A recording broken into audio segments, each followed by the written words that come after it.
태풍 차박이에요. 2016년 10월 초 제18호 태풍 차박, 처바는 중심기압 945헥토파스칼, 최대 풍속 시속 200km에 달하는 매우 강한 중형 태풍으로 분류되었습니다.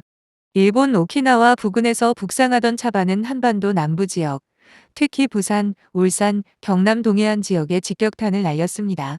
10월 5일 새벽, 차바는 울산 지역에 본격적인 영향을 주었고, 새벽부터 강풍과 폭우가 동반되며 도시 전체가 큰 피해를 입었습니다. 울산의 피해 상황. 1. 시간당 100mm 넘는 집중호우. 태풍 차바는 짧은 시간에 엄청난 양의 비를 뿌렸습니다. 특히 울산에서는 3-4시간 만에 300mm가 넘는 폭우가 쏟아졌고, 시간당 최고 110mm에 달하는 집중호우가 발생했습니다. 이로 인해 하천과 도로, 지하차도, 지하상가, 건물 지하주차장이 순식간에 물에 잠겼습니다.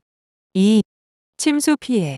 태화강이 범람 위기를 겪었고, 주변 하천도 범람하며 도심 곳곳이 물바다가 되었습니다.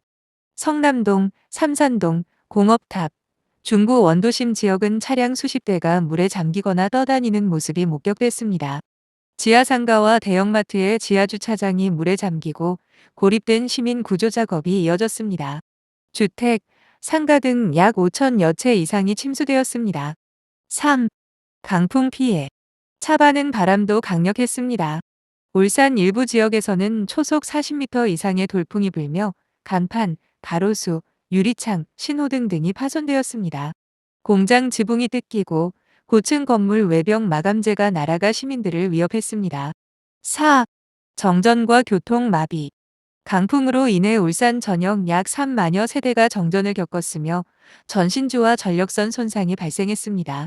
도로가 침수되거나 차량들이 멈추면서 출퇴근 시간대에 극심한 교통 마비가 있었습니다.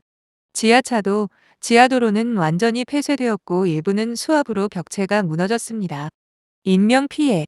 전국적으로 7명 사망, 3명 실종의 피해가 발생했으며 울산에서도 1명의 사망자와 다수의 부상자가 발생했습니다.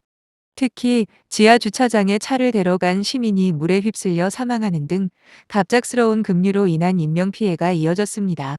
산업피해.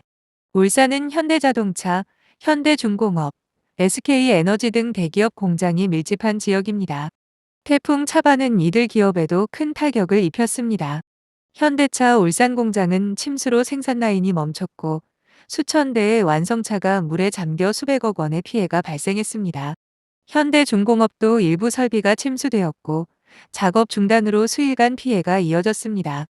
SK에너지, S-오일 등 정유시설도 부분 정지나 침수 피해를 입었습니다. 재난 대응과 복구. 당시 울산시는 재난 대응 단계를 최고 수준으로 격상하며 구조 및 복구 작업에 나섰습니다.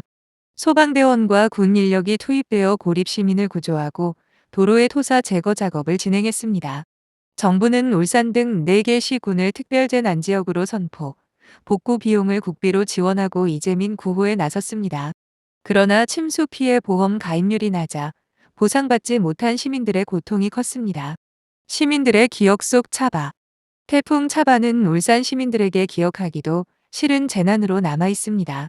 평소 태풍이 오더라도 큰 피해가 없었던 울산 도심 한복판에서 순식간에 차들이 떠다니고 전기가 끊기며 사람들이 물에 고립되는 상황은 시민들에게 공포 그 자체였습니다.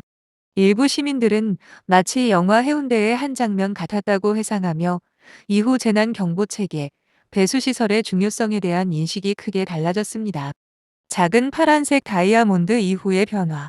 차바 이후 울산시는 배수펌프장 확충, 오수관 개선, 지하차도 안전시설 강화 등의 도시방제 인프라 개선에 나섰습니다. 시민들 또한 재난문자 확인, 차량 이동 자제, 침수 지역 피하기 등의 행동 요령에 더욱 민감하게 반응하게 되었습니다. 위에 왼쪽 화살표가 있는 엔드 마무리. 2016년 태풍 차바는 울산을 비롯한 동남권 도시에 큰 상처를 남겼지만 동시에 도시와 시민의 방제의식, 재난 대응 체계를 되돌아보는 계기가 되었습니다. 자연재해는 언제든 올 수 있지만 우리가 준비하고 기억한다면 피해는 줄일 수 있습니다.